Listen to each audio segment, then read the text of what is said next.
Looking for financial insights you can trust? How do you protect yourself as an investor? What's the strategy? I think it's really simple. I think you just want to be diversified in your portfolio.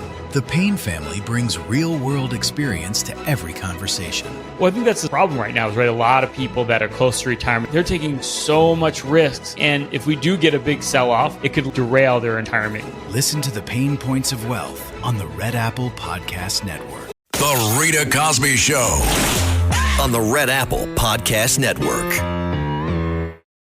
Breaking news. And tonight on the Rita Cosby Show, the ransom deadline has passed in the Nancy Guthrie disappearance. The 84-year-old mother of Savannah Guthrie, the Today Show host. This is gut-wrenching time, and everybody wondering what is going to happen next. Remember, they had those ransom demands in the notes that came, and signaling that one deadline was last week, and the final deadline was today at 5 p.m. Eastern, 7 p.m. Mountain Time, 7 p.m. Eastern Time, 5 p.m. Mountain Time. So that deadline has passed now, and it's been a number of hours. So we have not heard any update as to whether money was transferred to a Bitcoin account that the alleged kidnappers provided in the ransom notes. They gave in the first one a Bitcoin account. TMZ is saying that there's no money in that one, but it doesn't mean that they didn't provide a different Bitcoin account for the second ransom note that TMZ did not receive. And also no word if they're even close to any suspects or a person of interest. The sheriff, and we're going to get to this later on in the show, he was out over the weekend at a basketball game. How completely tone deaf and out of touch is this sheriff? How dare you? I would go crazy if it was my loved one and the sheriff is at a University of Arizona basketball game over the weekend when this is crunch time, a true time of desperation. First of all, this guy opened up the crime scene. Remember, he said, okay, case, don't worry about it. And the media and other people just trampled all over the crime scene because he opened it up. Said, okay, we've gotten everything we need. And then went back a couple times and apparently still went back tonight. So clearly the crime scene was far from done. But there are so many questions tonight. And now there's a lot of experts coming out and saying they're not even sure if this really is a kidnapping. I'm going to play some comments later on from Chris Schwecker, who was a former FBI assistant director, many years at the FBI, really highly regarded. And Director Schwecker is the guy who was in charge of all the criminal investigations during his time for the FBI. So that's a pretty big job. And he said there's a couple other scenarios that could be at play, not even kidnapping. What about the family members?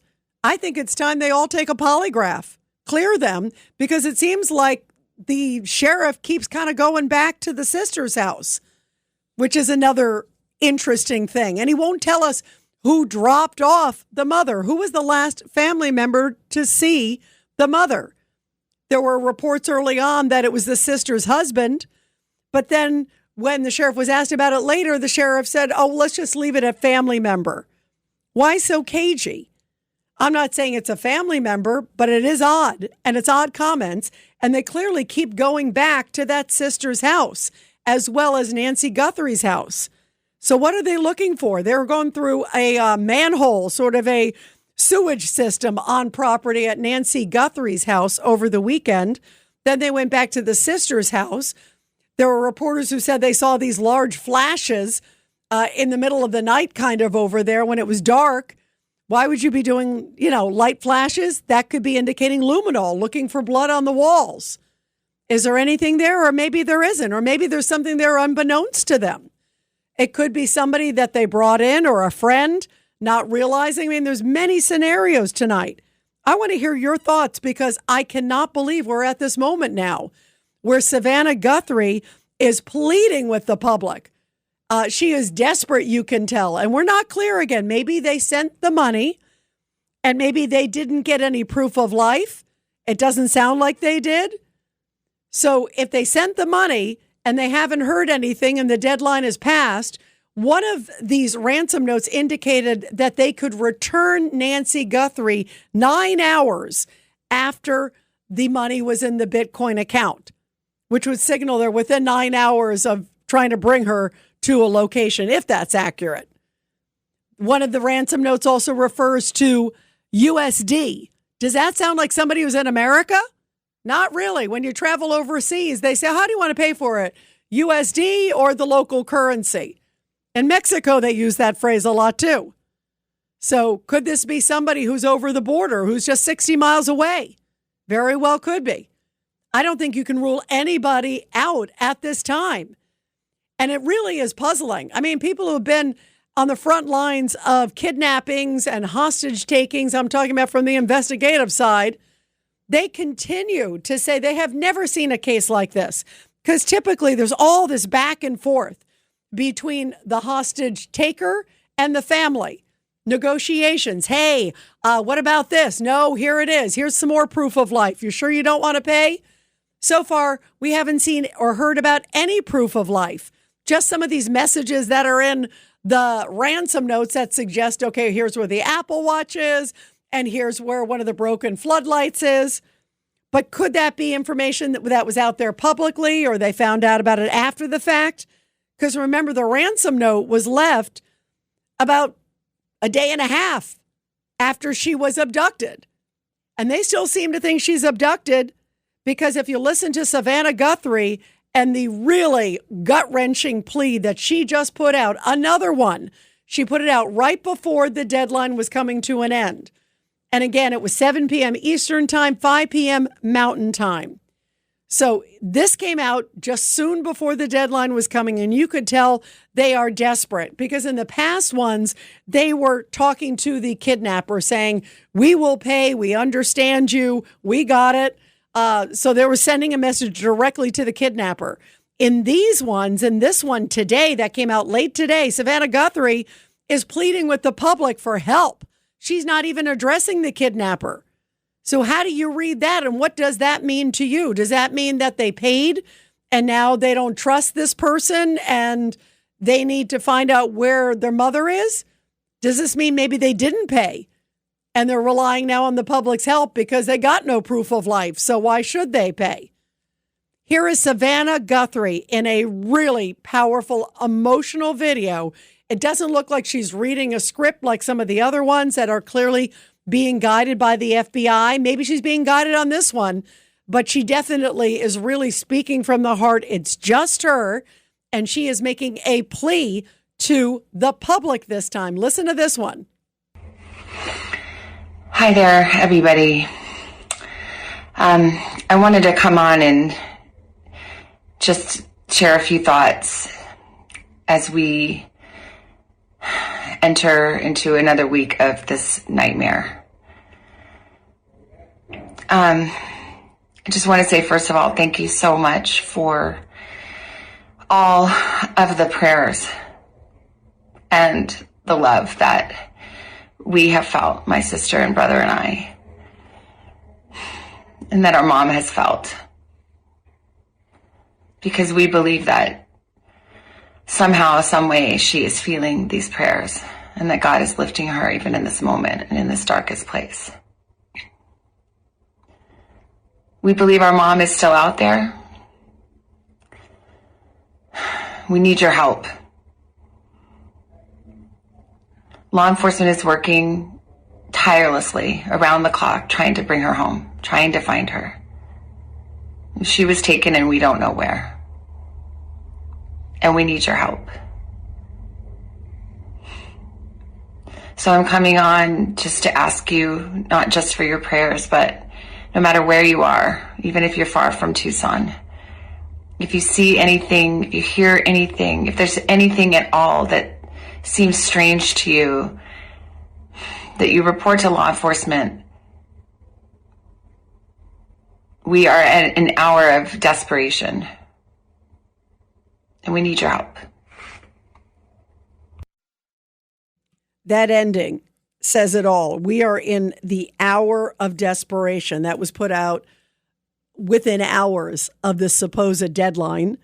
And then she says, as you heard, no matter where you are, even if you're outside or far from Tucson. I mean, for a lot of reasons, if you believe that they're 9 hours away from dropping her off if they get the money, first of all, you have to believe it's real. You got to believe that they're legitimate. Maybe it's a 9-hour flight. We don't know. Or it's a 9-hour drive. You don't know. But that message sounds desperate. And it sounds like Savannah Guthrie is casting a wide, wide net. And why is it just her? Is there anything to read into the fact that it is just her, not her and her siblings? Not that there's, any particular reason, but maybe there was a strategy reason why it's just her and not the others. Maybe there's a strategic reason from the FBI, or maybe she just wanted to do it alone, thought it'd be more powerful. Who knows? But it's a far different message than we heard just on Saturday. I want to play this clip. This is on Saturday, and this is her with her siblings by her side. And listen to this message. The one you heard today, she's talking to the public. The one on Saturday, it's her and her siblings talking directly to who she believes are the kidnappers. Here it is. We received your message and we understand. We beg you now to return our mother to us so that we can celebrate with her. This is the only way we will have peace. This is very valuable to us, and we will pay. That's pretty direct. And that is directly, clearly, directly speaking to the alleged kidnappers. We will pay, you tell us. So I don't know, did they pay maybe and still got no proof of life or no messaging? Did they not pay because they haven't gotten any indications of proof of life so far? They're not even sure if these messages are legitimate. They believe that the mother was taken, as you heard, but they don't know the circumstances. This is really befuddling in so many ways. 1-800-848-9222. Let's go to Reggie in Texas on line 4. Reggie, your thoughts tonight. First of all, Miss Rita, this doesn't make any sense. When you kidnap someone for ransom, now I'm speaking hypothetically, ma'am. I've never kidnapped anyone. But the most important thing is the ransom. And that hasn't been the most important thing. They're not interested in the fact that, ma'am, the fact that she said we will pay indicates that they haven't paid, right? That wouldn't mean Reggie, hold on. That message was sent on Saturday. So we don't know what they did between Saturday and this afternoon when she put out the other one. We don't know. No, this is true. But this is what's true, though. The longer the investigation goes on, if you kidnap someone, that just gives you more and more time for the investigators to catch up to you. Think about it. You're having a dialogue. The more chances you take with dialogue, the greater the opportunity for you to be caught. This doesn't make any sense that they would be involved in a long draw. Oh, give us the money. Unfortunately, they should look at either a family member. Listen, you're making $25 million a year. Can you get your daughter to $300,000 for me to start a business or whatever? It's not a big deal. We don't know. I'm speculating here like anyone would, but this does not have the ear makings of a Frank Sinatra Jr. or a Getty kidnapping or anything where someone is very wealthy. And unfortunately now they've opened up the floodgates for now Bitcoin. Now you're going to get kooks that are going to actually try this now with Bitcoin. I hope I'm wrong. I really do. I pray I'm wrong. But I think this lady is she's not with us anymore. Well, and I do, and boy, do I pray that you're wrong, Reggie. There is a lot more to this, and clearly, Reggie, they keep going back to the daughter's house. I don't want to infer the daughter had anything to do with it, but remember, her husband is the one who dropped Nancy off. And again, it may not be anything that the family's even aware of. It might be somebody, just like you said, maybe somebody overheard something or overheard the family talking, or maybe it's somebody that they hired. I still kind of go back also to so many people. I've been looking at that house a lot, like all of us have been, on television. I have not obviously been there. I've covered a lot of stories, but I haven't been to that one. But I look at it. That house it looks like, compared to others in the neighborhood, it looks like a very nice house. And the back of the house looks really beautiful. Like in the front, you might not know that it's anything special compared to something else in the neighborhood. And it's because it's set back. There's a lot of brush. But if you go and you look at the back, especially from these aerial views that the media has been putting out, it's a very well manicured pool. It's a very well manicured yard. They've got it looks like a clubhouse or a changing house, or maybe it's a guest house. All of these things require a lot of people to come in if it's a woman who can barely move 50 yards by herself because of her health problems, as we've heard. So the reason I say that is there may be so many people that have been coming to the house, like landscapers, a pool person. Maybe the pool person has been working on this for a while. Maybe the pool person owes a whole bunch of money and was trying to figure out a way to pay off his own debts, or a drug deal, or, I don't know, I'm a landscaper. I'm just throwing out names or different job titles that could have come in and out of that house. Maybe there was somebody who was inside the house doing, construction work or something. There's something inside the house so tied to it, because to your point, you don't just randomly take some old person from their home who is elderly, not in great shape. And especially, it's not like there's gold in the front of the house, but there sure looks like there's a beautiful back of the house, and I'm sure it's beautiful inside. So it means it's someone who sort of knew this was a gem. So I agree with you, Reggie. Reggie, stick with us. We're going to go to a break. I want to hear more from you, because I think we're on the right path. And then the question, as you just said, what happened? Do you think they gave money? Do you think they didn't? Stick with us, Reg. 1-800-848-9222. And you're listening to The Rita Cosby Show. The Rita Cosby Show on the Red Apple Podcast Network. Looking for financial insights you can trust? How do you protect yourself as an investor? What's the strategy? I think it's really simple. I think you just want to be diversified in your portfolio. The Payne family brings real-world experience to every conversation. Well, I think that's the problem right now, is a lot of people that are close to retirement, they're taking so much risks. And if we do get a big sell-off, it could derail their retirement. Listen to the Pain Points of Wealth on the Red Apple Podcast Network.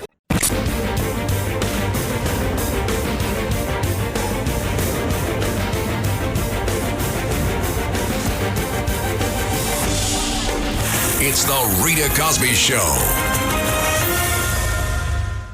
And let's continue back with Reggie. Reggie from Texas on line 4. So, Reg, what do you think? How would you piece this together now? And boy, if they don't hear from these ransom note folks, this is really perplexing. I mean, this is truly a puzzle.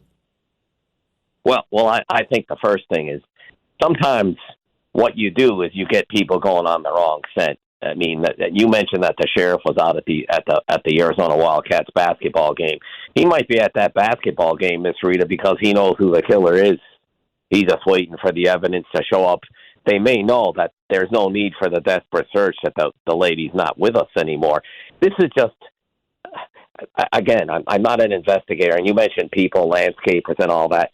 This would involve some heavy thinking.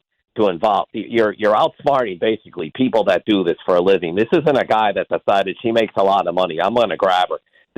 Yeah, I agree, Reggie. But you know what? Maybe the landscaper has ties to someone who's a professional, maybe across the border. The Rita Cosby Show on the Red Apple Podcast Network.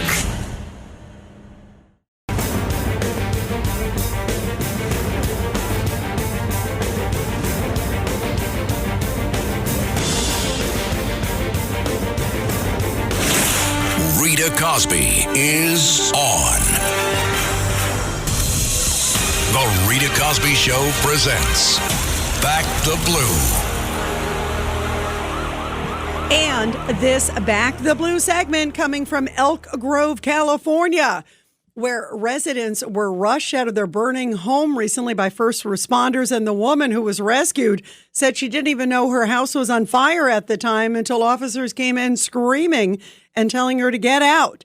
Authorities just released body cam footage showing the very dramatic rescue at a home. It took place around 3 a.m.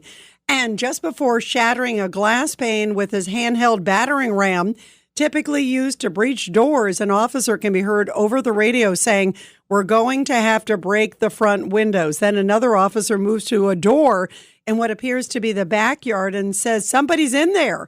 The officer shatters a glass pane before forcibly dislodging the wooden door behind it.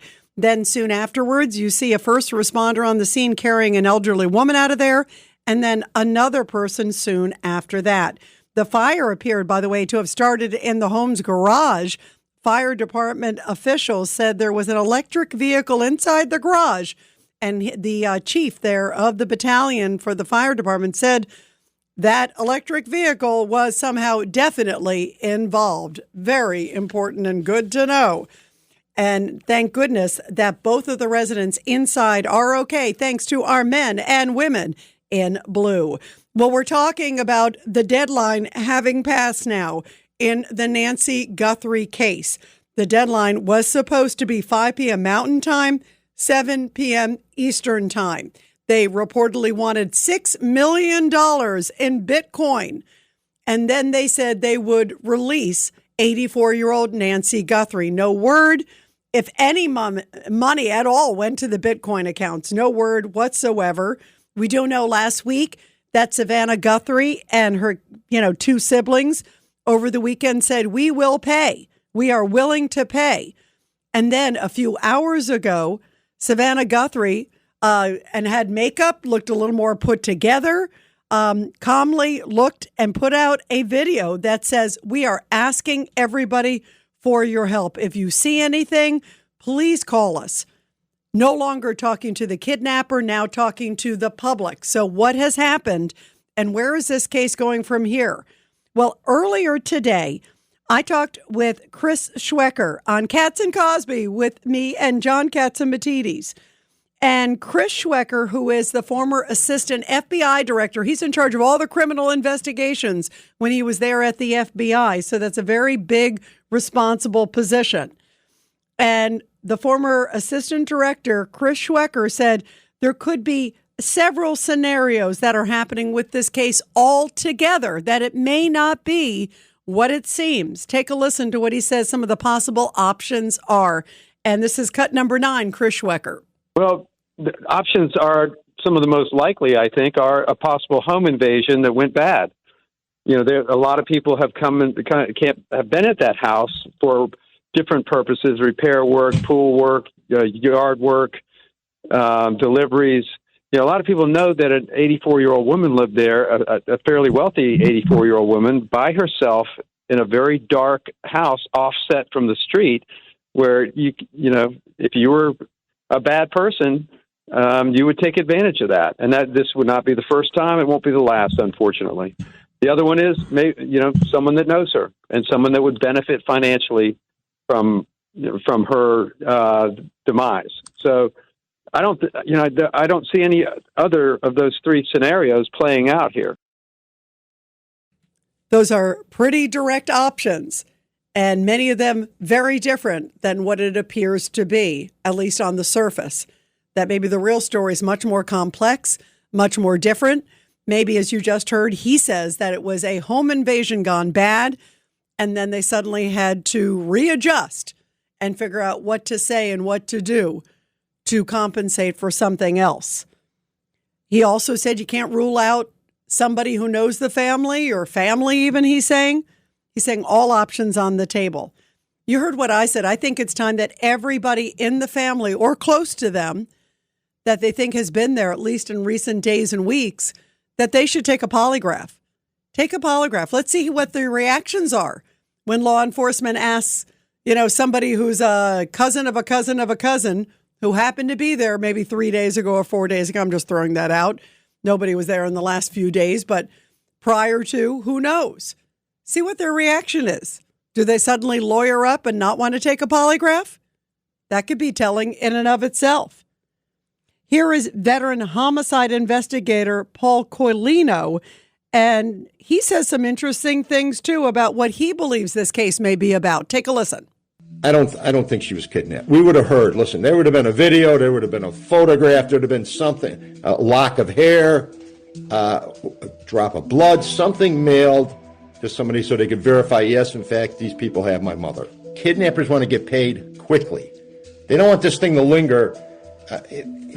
If you're negotiating with another drug dealer in South America somewhere, it could go on for a few weeks, a month. until they get bored and decide this is not worth it. And it's either pay up or we're going to kill this person.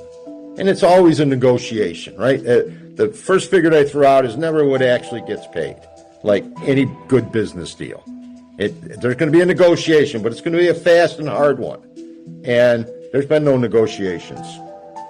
No one's called up and said, hey, where is my money? That hasn't happened. For the simple reason is nobody's kidnapped her, I don't think. If you're a good kidnapper, you're going to grab the medication on the way out the door because you're going to have to take care of her. You're going to have to keep her alive and healthy, right? So it shows a total lack of planning. The total lack of forensic evidence of anyone being in that house, of grabbing her, is another clue that she wasn't kidnapped. You know, you walk in somewhere, you're going to leave something. I don't care who you are.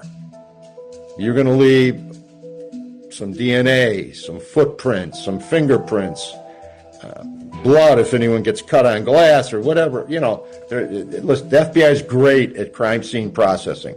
They've been processing this thing for, 6, 7, 8 days now. They've got nothing. If they had something, we'd have heard about it.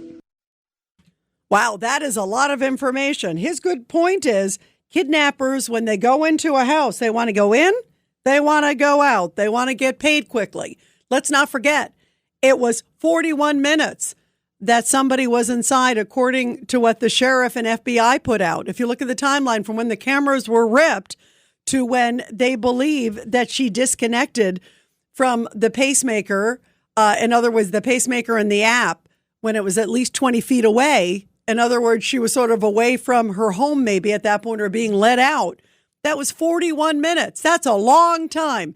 If your plan is to go into a house, that is awfully quick when you make that kind of an action. You want to hurry up, get in, you want to get out, you want to be stealth. 41 minutes is not fast. 41 minutes is a long time. So what were they doing for 41 minutes? She was maybe asleep or maybe she woke up at that moment. Were they talking to her? Was it somebody she knew until things went awry? What was really going on there? I think there is so much more to this story. I think he is spot on. There is so much more. I'm just not comfortable with the facts in this case. And it clearly looks like investigators are not either. And you can see so many experts are scratching their head. The amount of kidnappings that take place on elderly individuals that are over 80 years old. Remember, Nancy Guthrie is 84 years old. 0.02% in this country. 0.02% of kidnappings in America happen with somebody who's over 80. So why this house? Why this person? Was it really all about kidnapping, or was it something totally different? And then the story changed. And why do they not have a footprint? Why are there no electronic connections? In other words, like these stoplights. Why do we not see any evidence that somebody was driving at 1, 2 in the morning in Tucson, Arizona on a pretty, back road area? You would think that somebody would have caught like a dark vehicle or a light vehicle, whatever it was, driving by at that hour, but the stoplights aren't showing anything. They knew enough to rip the cameras. We haven't heard that there were fingerprints left at the scene. There are just way too many things in this story that don't make sense. 1-800-848-9222. 1-800-848-9222. Let's go to Wendy in Long Island on line 5. Go ahead, Wendy, your thoughts tonight. Yeah, hey there, Rita. Good evening. Well, it's not clear whether they did get proof of life. And I was thinking that she could have sent some questions over to the kidnappers to have her mom answer, just to show that only she would know those answers, so they couldn't make it up, and this way they could prove that she was alive.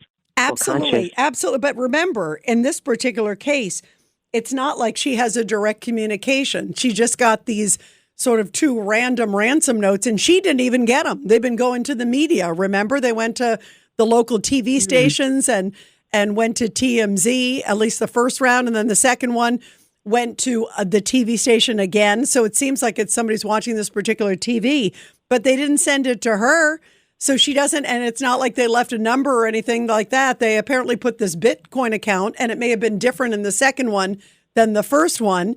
So it's really hard. She seems to be, communicating publicly, And I don't know if she's paid it or not. That's why I'm confused. What do you think? Does it look like they originally on Saturday, it sure sounded like they said, we will pay, we understand. And then the next thing you hear is her pleading for the public's health. So do you think that means she paid it, or do you think it means they got no proof of life? But they didn't ask for proof of life on Saturday. They just essentially said, we'll pay it. We understand. But it doesn't sound like they got any communication since then. Yeah, well, we can't really know because they wouldn't necessarily let the public know what's going on.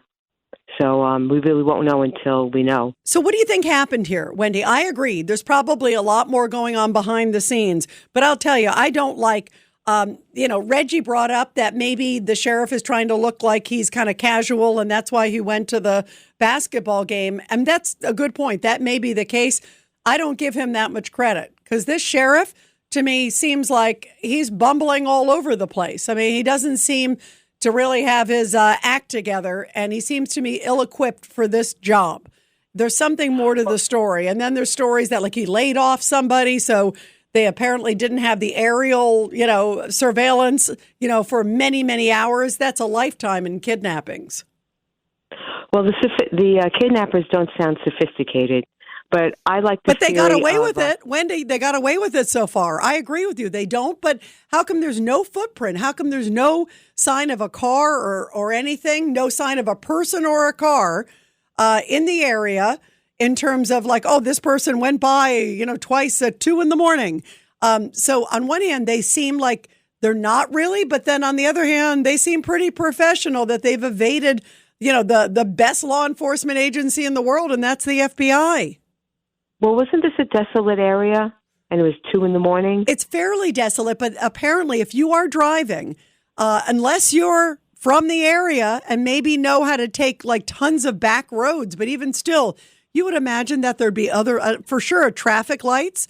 The normal path would be a lot of traffic lights, or at least several of them. There's no reading on those. And you would think even some of the street lights, there's got to be some sort of camera, some sort of lookout, ring cameras, even from neighbors. So far, no video surveillance that we've heard whatsoever. You could bet they'd probably put it out by now. And we've heard from the sheriff that it doesn't seem like they have anything at this point. So either the person knew every single back road, or maybe the timing's wrong, and that's not what happened that night. I'm throwing it out there that there may be a lot more to the story because I find it inconceivable. Think about when that happened with Charlie Kirk. That horrible assassination of Charlie Kirk. Granted, that was on a college campus, but we saw so much video and so many images and so many things that came out right away. And so, you think about all the different angles and Tucson, it's not the biggest city in the world, but it's a decent size. And you could see there's a lot of different crosses, and I'm talking about like in terms of intersections that they'd have to go on a normal route. So maybe there's some really far-fetched back roads, but even still, the fact that no neighbor saw a vehicle going, that's even more reason why you would think something would stand out or you'd be able to trace it. Because it's not like Los Angeles or Chicago or New York City is a busy intersection where there could be how many cars going by, Yeah. Well, I don't think that they would necessarily be telling us the truth. I think they probably keep in a closed hand.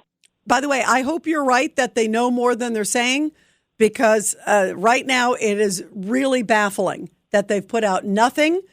And so far, here you see this deadline has passed, and it's very disconcerting. I can't even imagine what Savannah Guthrie and her 2 siblings, her brother and her sister, are thinking now that this deadline has passed.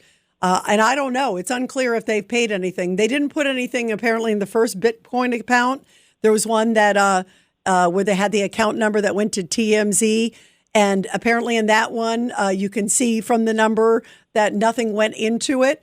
But it doesn't mean that the second letter that TMZ didn't get didn't have a different number in it. You don't know. And who's to say if maybe they paid somewhere else or in a different account or whatever the case is. It sure sounded really desperate today, like, I need your help, public. Like there's something. And again, maybe it's a distraction. But it sure seems to me like this. There's much more to the story. I think we need to start looking at people who've spent a lot of time at that house, Wendy, or recently, and maybe has some drug tie or cartel tie or something, because there's something fairly sophisticated about it. You don't just go into a house and do this and then leave no trace. That's what's stunning. Leave no trace. I mean, that's shocking, Wendy. You know, there's no trace at this point of who it would be. And this is 2026. And, that's why. So we'll see what happens. It is really perplexing. I'll definitely give you that, Wendy. It really is. And boy, I hope something happens soon where they get good news and then they bust whoever it is responsible. I'm praying they're closer, like you said. I hope there's more things going on behind the scenes, because in front of it, it looks like they're hitting a big brick wall. Wendy, thank you very much. Really appreciate it. Everybody, we're going to continue your calls after the break. 1-800-848-9222. What do you think this really is about? The alleged kidnapping of Nancy Guthrie. The Rita Cosby Show on the Red Apple Podcast Network. USAA knows dynamic duos can save the day, like superheroes and sidekicks or auto and home insurance. With USAA, you can bundle your auto and home and save up to 10%. Tap the banner to learn more and get a quote at USAA.com/bundle. Restrictions apply.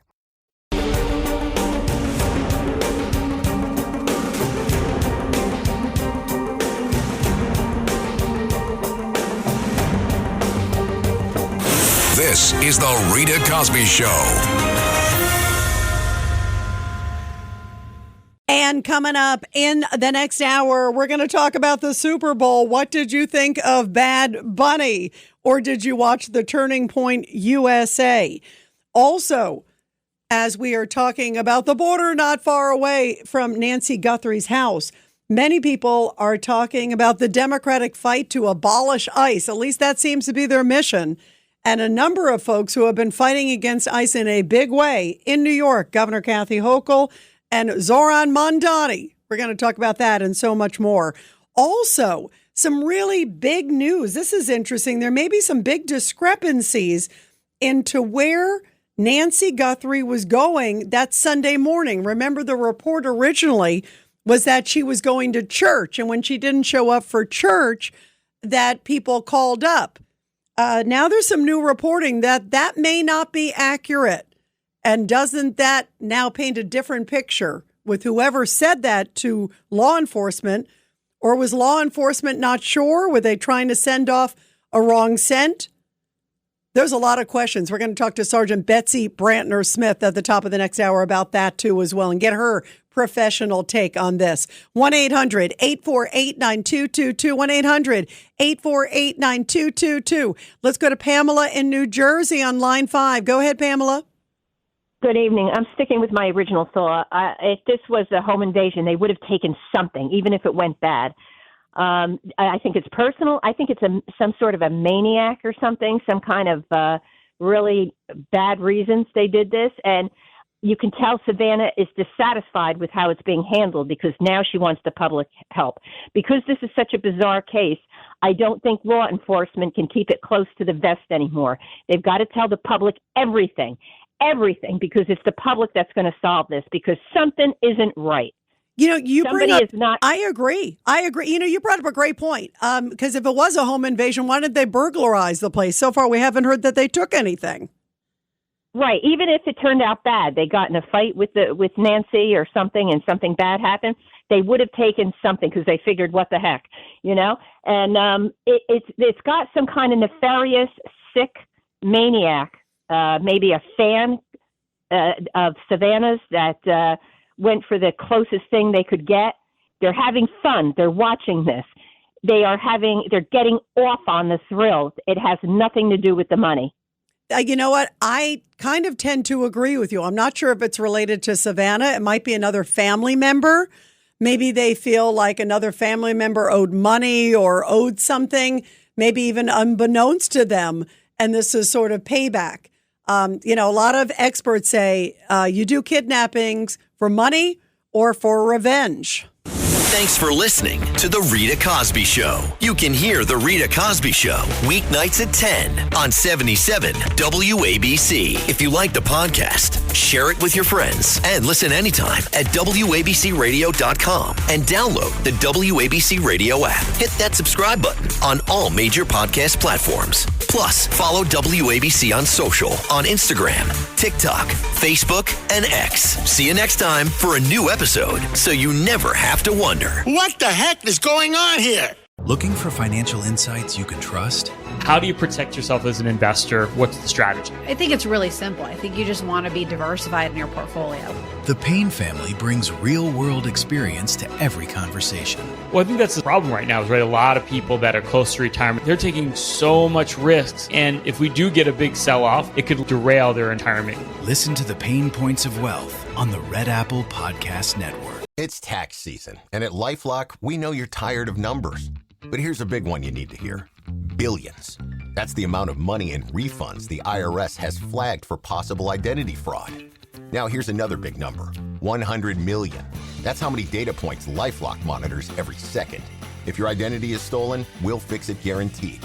One last big number. Save up to 40% your first year. Visit LifeLock.com/podcast for the threats you can't control.